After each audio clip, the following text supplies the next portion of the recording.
ಆಕಾಶವಾಣಿ ಕಲಬುರಗಿ.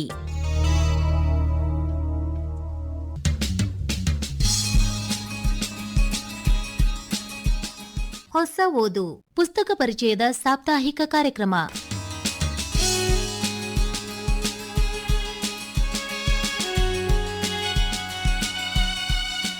ಇಂದಿನ ಹೊಸ ಓದು ಪುಸ್ತಕ ಪರಿಚಯ ಕಾರ್ಯಕ್ರಮದಲ್ಲಿ ಡಾಕ್ಟರ್ ಸುಭಾಷ್ ಚಂದ್ರ ಕೌಲಗಿ ಅವರ ಮೋಟ್ನಳ್ಳಿ ವಸ್ತಾದೆಪ್ಪ ಹಾಗೂ ಶ್ಯಾಮ್ ಚಿಂಚೋಳಿ ಅವರ ದಾಸ ಸಾಹಿತ್ಯದಲ್ಲಿ ಆರೋಗ್ಯ ಶಿಕ್ಷಣ ಈ ಪುಸ್ತಕಗಳ ಪರಿಚಯ ಮಾಡಿಕೊಳ್ಳುವಿರಿ. ಪುಸ್ತಕಗಳನ್ನು ಪರಿಚಯಿಸುತ್ತಾರೆ ಡಾಕ್ಟರ್ ಸಂಗೀತಾ ಎಂ ಹಿರೇಮಠ್. ಮೋಟ್ನಳ್ಳಿ ವಸ್ತಾದೆಪ್ಪ ಎಂಬ ಶೀರ್ಷಿಕೆಯುಳ್ಳ ಸಂಶೋಧನಾ ಪ್ರಬಂಧದ ಲೇಖಕರು ಡಾಕ್ಟರ್ ಸುಭಾಷ್ ಚಂದ್ರ ಕೌಲ್ಗಿ ಅವರು. ಹೈದರಾಬಾದ್ ಕರ್ನಾಟಕದ ಅನುಭಾವ ಕವಿ ಮೋಟ್ನಳ್ಳಿ ವಸ್ತಾದ್ ಹಸನ್ ಸಾಹೇಬರವರು ಮುಸಲ್ಮಾನರಾಗಿ ಹುಟ್ಟಿ ವೀರಶೈವ ತತ್ವಾಚರಣೆಗಳನ್ನು ಅನುಸರಿಸಿ ಅವುಗಳನ್ನೇ ತಮ್ಮ ಹಾಡುಗಳಲ್ಲಿ ಎರಕ ಹೊಯ್ದ ಮುಸ್ಲಿಂ ತತ್ವಪದಕಾರರು. ಇವರ ವ್ಯಕ್ತಿತ್ವ, ತತ್ವಪದಗಳು, ಮೌಲಿಕ ಚಿಂತನೆಗಳನ್ನು ವೈವಿಧ್ಯಮಯ ವಿಷಯ ವಸ್ತುಗಳು ಲೇಖಕರು ಕೃತಿಯಲ್ಲಿ ಹಿಡಿದಿಟ್ಟಿರುವರು. ಈ ಕೃತಿಯನ್ನು ಯಾದಗಿರಿ ಪ್ರಥಮ ಜಿಲ್ಲಾ ಕನ್ನಡ ಸಾಹಿತ್ಯ ಸಮ್ಮೇಳನದಲ್ಲಿ ಯಾದಗಿರಿ ಜಿಲ್ಲಾ ಕನ್ನಡ ಸಾಹಿತ್ಯ ಪರಿಷತ್ತು ಪ್ರಕಟಿಸಿದ್ದು, ಕರ್ನಾಟಕ ಆಫ್ಸೆಟ್ ಪ್ರಿಂಟರ್ಸ್, ಚಾಮರಾಜಪೇಟೆ, ಬೆಂಗಳೂರು ಇವರು ಮುದ್ರಿಸಿರುವರು. ಒಟ್ಟು 258 ಪುಟಗಳನ್ನು ಒಳಗೊಂಡಿದ್ದು ₹180 ಮುಖಬೆಲೆ ಹೊಂದಿದೆ. ಈ ಗ್ರಂಥವನ್ನು ಲೇಖಕರು ತಮ್ಮ ತಾಯಿಗೆ ಅರ್ಪಣೆಗೈದಿದ್ದು ವಿಶೇಷವಾಗಿದೆ. ಜರಗನಹಳ್ಳಿ ಶಿವಶಂಕರರವರು ಮುನ್ನುಡಿ ಮತ್ತು ಬೆನ್ನುಡಿಯಲ್ಲಿ ಮೋಟ್ನಳ್ಳಿ ವಸ್ತಾದೆಪ್ಪ ಒಂದು ಅಧ್ಯಯನ ಕೃತಿಯಾಗಿರುವುದರಿಂದ ಸಮಗ್ರ ಮಾಹಿತಿ ನೀಡುವ ಮಾರ್ಗದಲ್ಲಿ ಸಾಗಿದೆ. ತೌಲನಿಕವಾಗಿ ತತ್ವಪದಕಾರರ ಆಶಯ, ಅವರ ರಚನೆಗಳ ನಡುವೆ ಕಾಣಬಹುದಾದ ಸಾಮ್ಯತೆಯನ್ನು ಸಮರ್ಪಕವಾಗಿ ದಾಖಲಿಸಲಾಗಿದೆ. ತತ್ವಪದಕಾರರು ಸಮಾಜದಲ್ಲಿ ಸಾತ್ವಿಕ ನೆಲೆಯನ್ನು ಸ್ಥಾಪಿಸಬೇಕೆಂಬುದೇ ಅವರ ಮಹಾದಾಶಯ ಹಾಗೂ ಪರಮ ಗುರಿ. ಅದನ್ನು ತಲುಪುವ ಮಾರ್ಗ ಪಾರಮಾರ್ಥ ಎಂದಿದ್ದಾರೆ. ಮೋಟ್ನಳ್ಳಿ ವಸ್ತಾದೆಪ್ಪ ಸಂಶೋಧನಾ ಪ್ರಬಂಧದಲ್ಲಿ ಒಟ್ಟು 6 ಅಧ್ಯಾಯಗಳನ್ನು ಒಳಗೊಂಡಿದೆ. ಮೊದಲನೇ ಅಧ್ಯಾಯದಲ್ಲಿ ತತ್ವಪದಕಾರರ ಪರಂಪರೆಯಲ್ಲಿ ವೀರಶೈವ ಪರಂಪರೆಯ ತತ್ವಪದಕಾರರು, ವೈದಿಕ ಪರಂಪರೆಯ ತತ್ವಪದಕಾರರು ಹಾಗೂ ಅನ್ಯಮತ ಪರಂಪರೆಯ ತತ್ವಪದಕಾರರು ಕುರಿತು ಕನ್ನಡದಲ್ಲಿ ತತ್ವಪದ ಬೆಳೆದು ಬಂದ ಬಗೆಯ ಕಡೆಗೆ ಒಂದು ಸಮಗ್ರವಾದ ನೋಟವನ್ನು ಬೀರಲಾಗಿದೆ. ಇನ್ನು ಅಧ್ಯಾಯ 2ರಲ್ಲಿ ಹಸನ್ ಸಾಹೇಬರರ ಜೀವನ ವೃತ್ತಾಂತದಲ್ಲಿ ಕಲಬುರಗಿ ಜಿಲ್ಲೆಯ ಹಿನ್ನೆಲೆ, ಯಾದಗಿರಿ ತಾಲೂಕಿನ ಹಿನ್ನೆಲೆ, ಜನನ ಸ್ಥಳ, ದೀಕ್ಷಾ ಗುರು ಉಸ್ತಾದ್ ವಸ್ತಾದಪ್ಪನಾದದ್ದು, ಮೋಟ್ನಳ್ಳಿ ಹಸನ್ ಸಾಬನಾದದ್ದು, ಲೋಕ ಸಂಚಾರ, ಜೀವನದ ಅಂತ್ಯ, ಹೀಗೆ ಮೋಟ್ನಳ್ಳಿ ವಸ್ತಾದಪ್ಪನವರ ವ್ಯಕ್ತಿತ್ವವನ್ನು, ಸಮಗ್ರ ಜೀವನವನ್ನು ವಿವರಿಸಲಾಗಿದೆ. ಮುಸ್ಲಿಂ ದಂಪತಿಗಳ ಮಗನಾಗಿ ಇಟಗಾಲದಲ್ಲಿ ಜನ್ಮ ತಳೆದು ಕಾಲರ ಪೀಡಿತರಾಗಿ ತಂದೆ ತಾಯಿಗಳು ಸಾವನ್ನಪ್ಪಿದಾಗ ಗುರುಮಠ್ಕಲ್ ಮಠದ ಆಶ್ರಯದಲ್ಲಿ ಹಸನ್ ಬೆಳೆದನೆಂದು ಅಭಿಪ್ರಾಯವಿದೆ. ಗುರುಮಿಟ್ಕಲ್ ಮಠದ ಶ್ರೀಗಳು ಮಗುವಿಗೆ ಹಸನ್ ಎಂದು ನಾಮಕರಣ ಮಾಡಿ ಆ ಮುಸ್ಲಿಂ ದಂಪತಿಗಳಿಗೆ ನೀಡಿದರೆಂಬುದಾಗಿ ಮತ್ತೊಂದು ಅಭಿಪ್ರಾಯ ಪ್ರಚಲಿತದಲ್ಲಿದೆ. ಹಸನ್ ಸಾಹೇಬರು ಮುಸಲ್ಮಾನರಾಗಿ ಹುಟ್ಟಿ ವೀರಶೈವ ಧರ್ಮದಿಂದ ಪ್ರಭಾವಿತರಾಗಿ ಶರಣ ಸಿದ್ಧಾಂತದ ತತ್ವಾದರ್ಶಗಳನ್ನು ಅಳವಡಿಸಿಕೊಂಡು ಅನುಭಾವಿಯಾಗಿ ಬೆಳೆದ ಬಗೆಯನ್ನು ಲೇಖಕರು ವಸ್ತುನಿಷ್ಠವಾಗಿ, ಮೌಲಿಕವಾಗಿ, ವೈಚಾರಿಕವಾಗಿ ಕಟ್ಟಿಕೊಡುವಲ್ಲಿ ಯಶಸ್ವಿಯಾಗಿರುವರು. ಇವರ ಸಂಗ್ರಹ ಸಂಶೋಧನಾತ್ಮಕವಾಗಿದ್ದು, ಸಂಶೋಧಕರಿಗೆ ಮಾದರಿಯಾಗಿದ್ದು, ಸಂಶೋಧನೆಯ ಶಿಸ್ತು, ಪ್ರಾಮಾಣಿಕತೆ ಎದ್ದು ಕಾಣುತ್ತದೆ.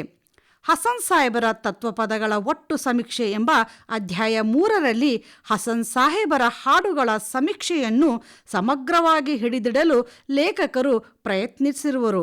ಗುರುಸ್ತುತಿ ಹಾಡುಗಳು, ಗುರುಕಾರಣ್ಯ ಹಾಡುಗಳು, ಜೀವನ ದರ್ಶನ, ನೀತಿ ದರ್ಶನ, ಸ್ತ್ರೀ ನೀತಿ ಬೋಧೆ, ಮಂಗಳಾಚರಣೆ ಹಾಡುಗಳೆಂದು ವಿಭಾಗಿಸಿ ವಿಶ್ಲೇಷಿಸಿ ಅಭ್ಯಸಿಸಲಾಗಿದೆ. ಹಸನ್ ಸಾಹೇಬರು ತೆಲುಗು ಮತ್ತು ಉರ್ದು ತತ್ವಪದಗಳ ಸಮೀಕ್ಷೆ ಅಧ್ಯಾಯ 4ರಲ್ಲಿ ನೀತಿ ಬೋಧೆ ಹಾಡುಗಳಲ್ಲಿ ಮನುಷ್ಯನ ಬದುಕು ನಶ್ವರವಾದದ್ದು, ಈ ನಶ್ವರ ಬದುಕನ್ನು ನಂಬಿ ಜೀವಿ ಮೋಕ್ಷ ವಿಮುಖನಾಗಬಾರದು. ಮನುಷ್ಯ ತನ್ನ ನಡೆನುಡಿಗಳಿಂದ ಮೋಕ್ಷ ಸಂಪಾದನೆಯತ್ತ ಸಾಗಬೇಕೆಂಬುದು ತತ್ವಪದಕಾರರ ಮೂಲ ಧೋರಣೆಯಾಗಿದೆ. ಸಂಸಾರವೆಂಬುದೇ ಅನಿತ್ಯವಾದದ್ದು ಎಂದು ಹಸನ್ ಸಾಹೇಬರು ಸ್ಪಷ್ಟವಾಗಿ ಹೇಳಿದ್ದಾರೆ. ಬಹುಭಾಷಾ ವಿಶಾರದರು ಎಂದು ಹೇಳಬೇಕು ಹಸನ್ ಸಾಹೇಬರನ್ನು. ತೆಲುಗು, ಕನ್ನಡ, ಹಿಂದಿ, ಮೋಡಿ ಮತ್ತು ಉರ್ದು ಭಾಷೆಗಳ ಪರಿಜ್ಞಾನವನ್ನು ಹೊಂದಿದವರು. ಇನ್ನು ಅಧ್ಯಾಯ 5 ಹಸನ್ ಸಾಹೇಬರು ಮತ್ತು ಇತರ ಮುಸ್ಲಿಂ ತತ್ವಪದಕಾರರು. ಅಧ್ಯಯನದಲ್ಲಿ ಹಸನ್ ಸಾಹೇಬ ಮುಸ್ಲಿಂ ತತ್ವಪದಕಾರಾಗಿದ್ದು ವೀರಶೈವ ಧರ್ಮದಿಂದ ಪ್ರಭಾವಿತಗೊಂಡು ಆ ಧರ್ಮದ ಸಿದ್ಧಾಂತ ತತ್ವಾದರ್ಶಗಳನ್ನು ಅನುಸರಿಸಿ ಅಳವಡಿಸಿಕೊಂಡು ಬದುಕಿದವರು ಮತ್ತು ಅದೇ ಧರ್ಮದ ಉದ್ದೇಶವನ್ನು ತಮ್ಮ ಹಾಡುಗಳಲ್ಲಿ ಎರಕ ಹೊಯ್ದು ಮುಸ್ಲಿಂ ತತ್ವಪದಕಾರರ ಕಾಣಿಕೆ ವಿಶಿಷ್ಟವಾದದ್ದು. ಇನ್ನು ಅಧ್ಯಾಯ 6ರಲ್ಲಿ ಮುಸ್ಲಿಂ ತತ್ವಪದಕಾರರ ಕನ್ನಡ ಸೇವೆ ಬಗ್ಗೆ ಸಮಗ್ರವಾಗಿ ಕೃತಿಯಲ್ಲಿ ಲೇಖಕರು ಹಿಡಿದಿಟ್ಟಿದ್ದಾರೆ.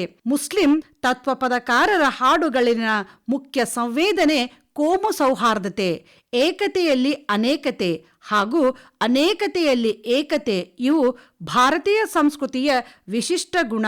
ಇದನ್ನು ಮುಸ್ಲಿಂ ತತ್ವಪದಕಾರರು ಅಕ್ಷರಶಃ ಪಾಲಿಸಿದಂತಿದೆ. ಒಟ್ಟಾರೆಯಾಗಿ ಡಾಕ್ಟರ್ ಸುಭಾಷ್ ಚಂದ್ರ ಕೌಲ್ಗಿಯವರ ಮೋಟ್ನಳ್ಳಿ ಹಸನ್ ಸಾಹೇಬರ ಸಂಶೋಧನಾ ಪ್ರಬಂಧ ಕೊನೆಯ ಅಧ್ಯಾಯ ಸಮಾರೋಪ ಕೊನೆಯಲ್ಲಿ ಗ್ರಂಥಋಣ ಅಡಿಟಿಪ್ಪಣಿಗಳು ಒಳಗೊಂಡಿದ್ದು ಕೃತಿಯ ತೂಕವನ್ನು ಹೆಚ್ಚಿಸಿದೆ. ಇದೊಂದು ಸಂಗ್ರಹಯೋಗ್ಯ ಕೃತಿಯಾಗಿದ್ದು ವಿದ್ಯಾರ್ಥಿಗಳಿಗೆ, ಸಾಹಿತ್ಯಾಸಕ್ತರಿಗೆ, ಸಂಶೋಧಕರಿಗೆ ಉತ್ತಮ ಕೈಪಿಡಿಯಂತಿದೆ. ದಾಸ ಸಾಹಿತ್ಯದಲ್ಲಿ ಆರೋಗ್ಯ ಶಿಕ್ಷಣ ಕೃತಿಯ ಲೇಖಕರು ಶ್ಯಾಮ್ ಚುಂಚೋಳಿ ಅವರು. ವೈದಿಕ ಸಂಪ್ರದಾಯ, ಮಂತ್ರ ಸಂಸ್ಕೃತಿ, ಋಷಿಮುನಿಗಳ ಪರಂಪರೆ, ದೇವರ ಸ್ಮರಣೆ, ಸ್ವಾಸ್ಥ್ಯ ಆರೋಗ್ಯ ಮತ್ತು ಆಹಾರ ಪದ್ಧತಿ, ಜನನ ಸಾವಿನ ಲಕ್ಷಣಗಳು ಹೀಗೆ ಹಲವಾರು ಮಹತ್ವಪೂರ್ಣ ವಿಷಯಗಳನ್ನು ಒಳಗೊಂಡಿದೆ ಈ ಲೇಖಕರ ದಾಸೆ ನುಡಿ ಕೃತಿಯಲ್ಲಿ. ಶುಭೋದಯ ಆಪ್ಸೆಟ್ ಪ್ರಿಂಟರ್ಸ್ ಬೆಂಗಳೂರು ಇವರು ಈ ಕೃತಿಯನ್ನು ಮುದ್ರಿಸಿದ್ದು, ಶರಣಬಸವ ಬಿ ಕೊನೆಕ್ ಬಸವ ಪ್ರಕಾಶನ ಮತ್ತು ಪುಸ್ತಕ ವ್ಯಾಪಾರಿಗಳು ಕಲಬುರ್ಗಿ ಇವರು ಪ್ರಕಾಶನಗೈದಿರುವರು. ಸುಮಾರು 148 ಪುಟಗಳನ್ನು ಒಳಗೊಂಡಿದ್ದು ಗ್ರಂಥದ ಮೌಲ್ಯ ₹135 ಆಗಿದೆ. ದಾಸ ಸಾಹಿತ್ಯದಲ್ಲಿ ಆರೋಗ್ಯ ಶಿಕ್ಷಣ ಕೃತಿಯಲ್ಲಿ ಒಟ್ಟು 30 ಲೇಖಕರ ದಾಸನುಡಿಗಳನ್ನು ಕಾಣಬಹುದು.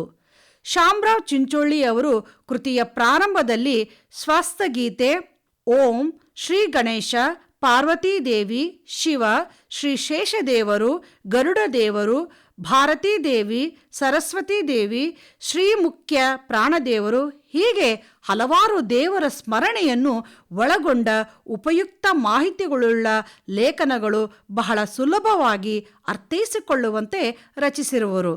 ಡಾಕ್ಟರ್ ವಾಸುದೇವ ಅಗ್ನಿಹೋತ್ರಿಯವರು ಮುನ್ನುಡಿಯಲ್ಲಿ ಹೀಗೆ ಹೇಳಿರುವರು: ಶ್ರೀ ಶ್ಯಾಮರಾವ್ ಚಿಂಚೋಳಿಯವರ ಸುಮಾರು 140 ಪುಟಗಳ ಬರಹದಲ್ಲಿರುವ ಭಕ್ತಿ ಗದ್ಯ ಅನುಭವಜನ್ಯವಾದದ್ದು. ಹರಿದಾಸ ಸಾಹಿತ್ಯದ ವಿಶೇಷತಃ ಸಮಾಜೋ ಆಧ್ಯಾತ್ಮಿಕ ವಿಜ್ಞಾನಿಯೊಬ್ಬರು ಸದಾ ಇವರಲ್ಲಿ ಪರಕಾಯ ಪ್ರವೇಶಿಸಿದಂತೆ ಭಾಸವಾಗುತ್ತದೆ. ಇವರ ಕೃತಿ ಓದಲು ಸುಲಭವಾದರೂ ಮರೆಯಲು ಕಷ್ಟ. ಡಾಕ್ಟರ್ MG ದೇಶಪಾಂಡೆಯವರು ಬೆನ್ನುಡಿಯಲ್ಲಿ ಶ್ಯಾಮ್ ಚಿಂಚೋಳಿಯವರು ಕೃತಿಯಲ್ಲಿ ಉಪನಿಷತ್ತುಗಳು, ಶ್ರೀ ಮಧ್ವಾಚಾರ್ಯರು, ಕೃಷ್ಣಾಮೃತ, ಮಹಾರ್ಣವ ವಿಚಾರಗಳನ್ನು ಉಲ್ಲೇಖ ಮಾಡಿದರಲ್ಲದೆ ಯೋಗ, ಗೀತೆಯಲ್ಲಿನ ವಿಷಯಗಳನ್ನು ಅಳವಡಿಸಿದ್ದಾರೆ ಹಾಗೂ ದಾಸರ ಪದಗಳ ಜೊತೆಯಲ್ಲಿ ಹರಿಕಥಾಮೃತ ಸಾರದ ತತ್ವಗಳನ್ನು ಕಲೆ ಹಾಕಿದ್ದಾರೆ ಎಂದಿದ್ದಾರೆ. ದಾಸ ಸಾಹಿತ್ಯದಲ್ಲಿ ಆರೋಗ್ಯ ಶಿಕ್ಷಣ ಕೃತಿಯಲ್ಲಿ ಧನ್ವಂತ್ರಿ ಮಹಾವಿಷ್ಣು, ವೈದ್ಯೋ ನಾರಾಯಣ ಹರಿ, ವೈದ್ಯರ ಪ್ರಾರ್ಥನೆ ಲೇಖನಗಳು ದೇವರು ಮತ್ತು ವೈದ್ಯರ ನಡುವಿನ ಸಂಬಂಧ ಹಾಗೂ ನಂಬಿಕೆ ಬಗ್ಗೆ ಅರ್ಥಗರ್ಭಿತ ವಿಷಯಗಳನ್ನು ಒಳಗೊಂಡಿದೆ. ಅದೇ ರೀತಿ ಹುಟ್ಟು, ಸಾವು, ಸಾವಿನ ಲಕ್ಷಣ, ಸ್ನಾನ, ದೇಹದ ರಚನೆ ಮತ್ತು ಕಾರ್ಯ ಎಂಬ ಶೀರ್ಷಿಕೆಯುಳ್ಳ ಲೇಖನಗಳಲ್ಲಿ ವೈಚಾರಿಕತೆ, ಆಧ್ಯಾತ್ಮಿಕ ಜ್ಞಾನ, ಲೌಕಿಕ ಕರ್ಮ, ದೈವಿ ಕೊಡುಗೆಗಳು, ತಾರ್ಕಿಕವಾಗಿ ಚಿಂತಿಸುವಂತಹ ಲೇಖನಗಳನ್ನು ರಚಿಸಿರುವರು. ಸಾವು ಯಾರಿಗೆ ತಪ್ಪಿದ್ದಲ್ಲ, ಅದು ಎಂದು ಹೇಗೆ ಎಂಬುದು ಯಾರಿಗೂ ತಿಳಿದಿಲ್ಲ. ಆದರೆ ಅದು ಒಂದು ದಿನ ಬಂದೇ ಬರುತ್ತದೆ. ಎಂದಿಗಾದರೊಂದು ದಿನ ಸಾವು ತಪ್ಪೋದೋ ಎಂದರು ದಾಸರು. ಒಂದೊಂದು ಜನ್ಮದಿನ ಪ್ರತಿ ವರ್ಷದ ಆಚರಣೆಯ ಆಯುಷ್ಯದಲ್ಲಿನ ಒಂದೊಂದು ವರ್ಷ ಕ್ಷೀಣಿಸುವ ಸೂಚಕ. ಅದೇ ರೀತಿ ದಾಸರ ದೃಷ್ಟಿಯಲ್ಲಿ ದೇಹದ ರಚನೆ ಮತ್ತು ಕಾರ್ಯ ಲೇಖನದಲ್ಲಿ ಈ ದೇಹವು ಮಾಂಸಖಂಡಗಳ ಮಡಿಕೆ, ಇದರ ಮೇಲಿದೆ ಚರ್ಮದ ಹೊದಿಕೆ, ಎಲುಬಿನ ತಡಿಕೆ, ಮೂತ್ರದ ಕುಡಿಕೆ, ಇದು ಅಸ್ಥಿಪಂಜರದ ಜ್ಞಾನಸುದೆ. ಪ್ರಾಣರೂಪಿ, ಅಪಾನರೂಪ, ವ್ಯಾನರೂಪ, ಉದಾನರೂಪ, ಸಮಾನ ರೂಪಗಳು ದೇಹದಲ್ಲಿದ್ದು ಇವುಗಳ ಚಟುವಟಿಕೆ ಕುರಿತು ಮಹತ್ವಪೂರ್ಣವಾದ ವಿಷಯಗಳನ್ನು ಲೇಖಕರು ವಿಶ್ಲೇಷಿಸಿದ್ದಾರೆ. ಇನ್ನು ಸುಭೋಜ್ಯ, ಸಾತ್ವಿಕಾಹಾರ, ಉಪವಾಸ, ವ್ರತಾದಿಗಳು ಆಹಾರ ಲೇಖನದಲ್ಲಿ ವಿಶಿಷ್ಟ, ವಿಶೇಷ, ಸಾತ್ವಿಕ ಆಹಾರ ಮತ್ತು ಆರೋಗ್ಯದ ಬಗ್ಗೆ ಉತ್ತಮ ಸಲಹೆ, ಸಂದೇಶವನ್ನು ನೀಡಿರುವರು. ದಾಸರ ದೃಷ್ಟಿಯಲ್ಲಿ ಅರಿಷಡ್ವರ್ಗ ಹಾಗೂ ಆರೋಗ್ಯ ಶಿಕ್ಷಣ ಲೇಖನಗಳಲ್ಲಿ ಕೋಪಕ್ಕೆ ಸಮಾನವಾದ ಅಗ್ನಿ ಇಲ್ಲ, ಮೋಹಕ್ಕೆ ಸಮಾನವಾದ ಶತ್ರುಗಳಿಲ್ಲ. ಇವುಗಳ ನಿಯಂತ್ರಣ ಜ್ಞಾನ ಪಡೆಯದಿದ್ದರೆ ಸುಖವಿಲ್ಲ, ಆರೋಗ್ಯಕರ ಬಾಳಿಲ್ಲ. ಅರಿಷಡ್ವರ್ಗಗಳ ಸದೆಬಡಿದು ಪಂಚೇಂದ್ರಿಯಗಳನ್ನು ಹಿಡಿತದಲ್ಲಿಟ್ಟುಕೊಂಡು ಇವುಗಳಿಗೆಲ್ಲ ಒಡೆಯ ಸಾರ್ವಭೌಮನಾದ ಮನಸ್ಸನ್ನು ಗೆದ್ದು ಆರೋಗ್ಯ ಸಾಮ್ರಾಜ್ಯ ಸ್ಥಾಪಿಸಿದವರೆಲ್ಲರೂ ದಾಸರು. ಹೀಗೆ ಆರೋಗ್ಯ ಶಿಕ್ಷಣದಲ್ಲಿ ಹಲವಾರು ದಾಸವಾಣಿಗಳೊಂದಿಗೆ ಆರೋಗ್ಯವಂತರಾಗಿ ಆಯುಷ್ಯವಂತರಾಗಿ ಬಾಳಲು ದಾಸರ ನುಡಿಗಳನ್ನು ಲೇಖನದ ಮೂಲಕ ಲೇಖಕರು ತಮ್ಮ ಅಭಿಪ್ರಾಯ ವ್ಯಕ್ತಪಡಿಸಿರುವರು. ಕೊನೆಯದಾಗಿ ಸತ್ಸಂಗ, ಚಿಂತೆ, ಮಾನಸಿಕ ಆರೋಗ್ಯಕ್ಕಾಗಿ ದಾಸರ ಬೋಧನೆ, ನಿಸರ್ಗ, ಯೋಗ ಈ ಲೇಖನಗಳಲ್ಲಿ ವಿವಿಧ ಉಪಯುಕ್ತ ವಿಷಯಗಳನ್ನು ಕಲೆ ಹಾಕಿರುವರು. ದಾಸ ಸಾಹಿತ್ಯದಲ್ಲಿ ಆರೋಗ್ಯ ಶಿಕ್ಷಣ ಕೃತಿಯು ಕೇವಲ ಜನನ ಮರಣ, ದೇಹದ ರಚನೆಯ ಕಾರ್ಯ, ರುಚಿಕರ ಬಾಯಿಗೆ ನೀರಿರಿಸುವ ಆಹಾರ, ಅರಿಷಡ್ವರ್ಗಗಳು ಇತ್ಯಾದಿಗಳ ಬಗ್ಗೆ ಅಷ್ಟೇ ಹೇಳದೆ ಈ ಅವತಾರ ಪುರುಷ ಅಪರೋಕ್ಷ ಜ್ಞಾನಿಗಳು ರೋಗಗಳು ಬರದಂತೆ ಇರುವ ಸಲಹೆ, ಮಾರ್ಗದರ್ಶನಗಳೊಂದಿಗೆ ರೋಗದ ಮೂಲಗಳು, ರೋಗ ಬಂದಾಗ ಉಪಚಾರದ ಕ್ರಮಗಳನ್ನು ಬಹುಮಾರ್ಮಿಕವಾಗಿ ಕೃತಿಯಲ್ಲಿ ವಿವರಿಸಿದ್ದಾರೆ. ಹೀಗೆ ಇನ್ನೂ ಹಲವಾರು ಕೃತಿಗಳು ಲೇಖಕರಿಂದ ಹೊರಬರಲಿ ಎಂದು ಆಶಿಸುವೆ. ಇದುವರೆಗೆ ಹೊಸ ಓದು ಪುಸ್ತಕ ಪರಿಚಯ ಕಾರ್ಯಕ್ರಮದಲ್ಲಿ ಡಾಕ್ಟರ್ ಸುಭಾಷ್ ಚಂದ್ರ ಕೌಲಗಿ ಅವರ ಮೋಟ್ನಳ್ಳಿ ವಸ್ತಾದೆಪ್ಪ ಹಾಗೂ ಶ್ಯಾಮ್ ಚಿಂಚೋಳಿ ಅವರ ದಾಸ ಸಾಹಿತ್ಯದಲ್ಲಿ ಆರೋಗ್ಯ ಶಿಕ್ಷಣ ಈ ಪುಸ್ತಕಗಳ ಪರಿಚಯ ಮಾಡಿಕೊಂಡಿರಿ. ಪುಸ್ತಕಗಳನ್ನು ಪರಿಚಯಿಸಿದವರು ಡಾಕ್ಟರ್ ಸಂಗೀತಾ ಎಂ ಹಿರೇಮಠ್.